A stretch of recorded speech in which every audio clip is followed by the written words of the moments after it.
Tak tohle to je Alenka, pánové. Ta mě dostala, když mě bylo 16. Důstojnická panička, takže se sem vlastně náramně hodí. Tady jsem vám ji udělal ještě jednou. Ze zadu. Vidíte ten královský zadek? Císařskou věc. Strašně ráda na něj dostávala bytí. A já vůl pořád nemohl pochopit, proč. Proč? No, tuhle tu z paměti. Ta stála vždycky nahatá uprostřed času. A za dveřma čekala matinka a šup z domu. Jo, no tohle to byla děvka. Páni. Vidíte tu tečku? Nebo cigarety. Totiž tahle ta dáma, pánové,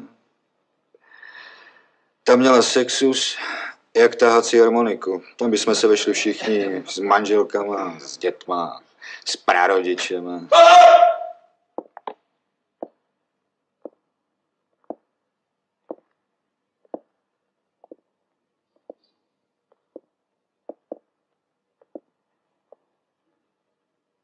Co to má znamenat?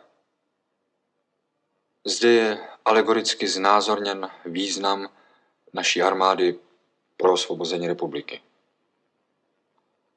Zde armáda, po jejím boku dělnická třída, zde symbol svobody, rovnost, volnost a tam buržoazie, která odchází ze scény dějin.